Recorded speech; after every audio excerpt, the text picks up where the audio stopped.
O Senhor esteja convosco. Ele está no meio de nós. Proclamação do Evangelho de Jesus Cristo segundo São João. Glória a vós, Senhor. Naquele tempo, disse Jesus aos seus discípulos: Como o Pai me amou, assim também eu vos amei. Permanecei no meu amor. Se guardardes os meus mandamentos, permanecereis no meu amor, assim como eu guardei os mandamentos do meu Pai e permaneço no seu amor.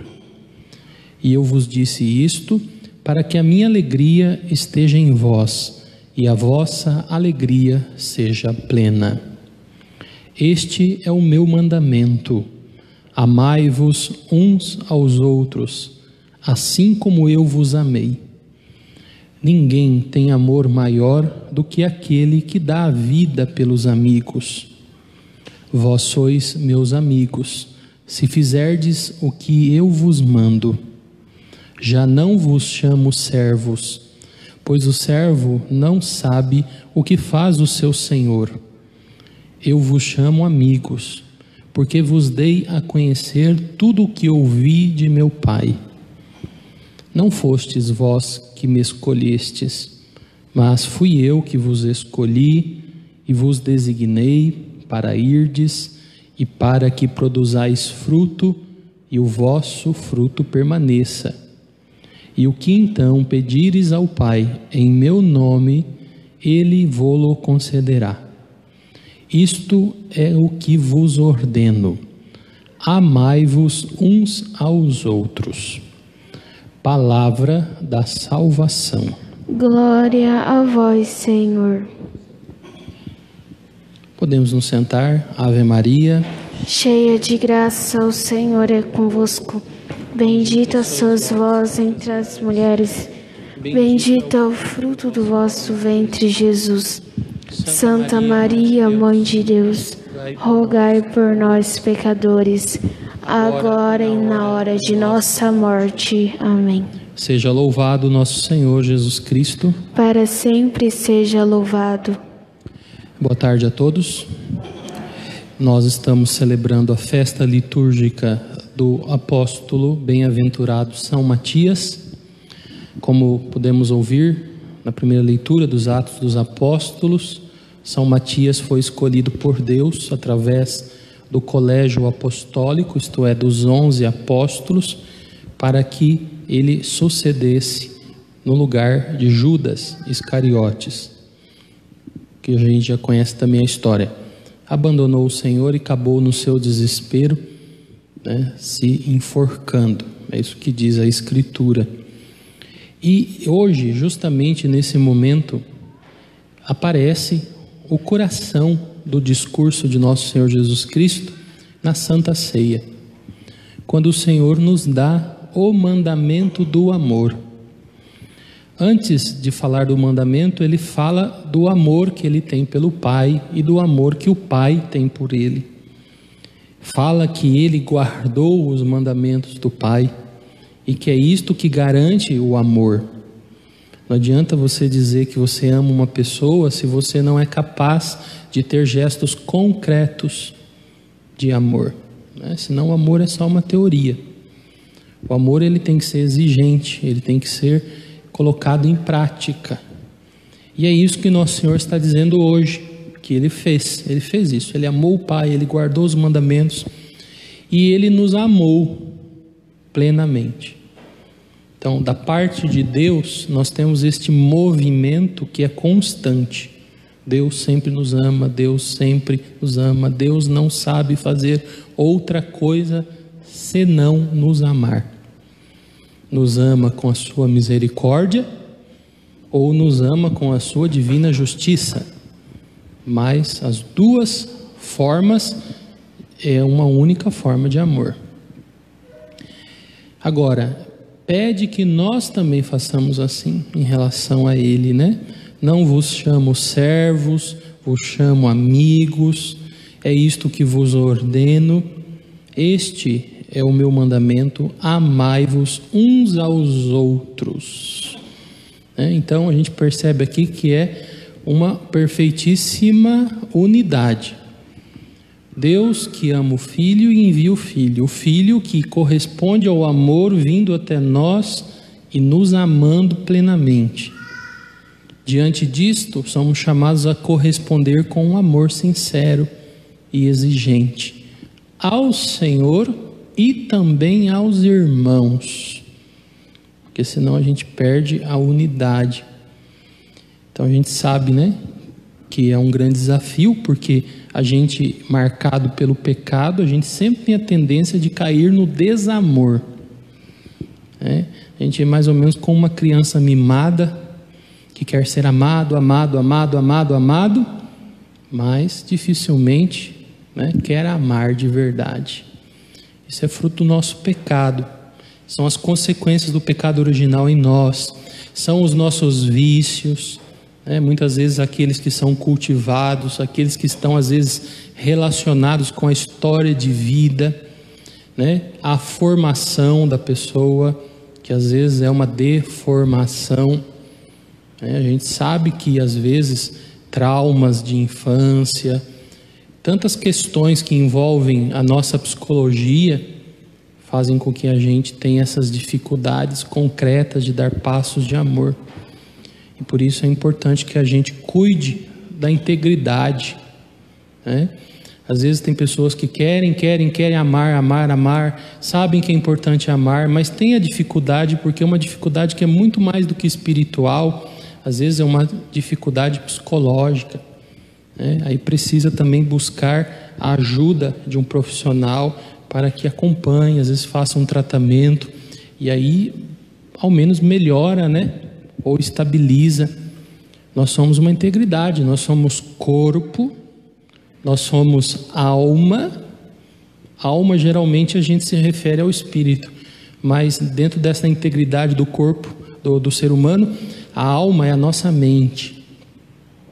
É verdade que alma em grego é psique, daí vem psicologia. Nós somos alma, mente, e nós somos espírito. Então as três coisas precisam ser trabalhadas sob a luz de Deus, é claro, sob a graça de Deus, mas a gente aprende na teologia um axioma, isto é, uma verdade fundamental que diz assim: a graça supõe a natureza. Isso quer dizer o seguinte, que a graça vai agir onde? Nisso aqui.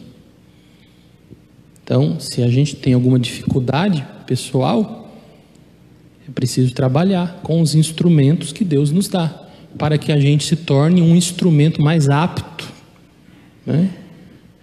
Um exemplo, às vezes você vai usar ali alguma coisa para cavar, uma enxada, a enxada está cega, como que você vai cavar? Não vai conseguir. É preciso afinar primeiro, amolar, Então assim também em nós, a gente precisa trabalhar também as nossas dificuldades pessoais, psiquiátricas, para que a gente melhore. E aí sim a graça vai poder contar com uma matéria muito mais propícia. E assim então Deus pode sim transformar isso tudo. E sem dúvida alguma também Deus pode, a partir disso, nos fortalecer e até realizar um milagre na nossa vida. Mas nunca Deus vai fazer sem a nossa vontade e sem a nossa própria ação. As duas coisas precisam estar juntas. Esse mistério, por exemplo, de Judas. Tem gente que fala assim: Judas, ele já veio condenado, Judas, ele tinha que fazer isto. Não, São Pedro hoje diz que se cumpriu a profecia.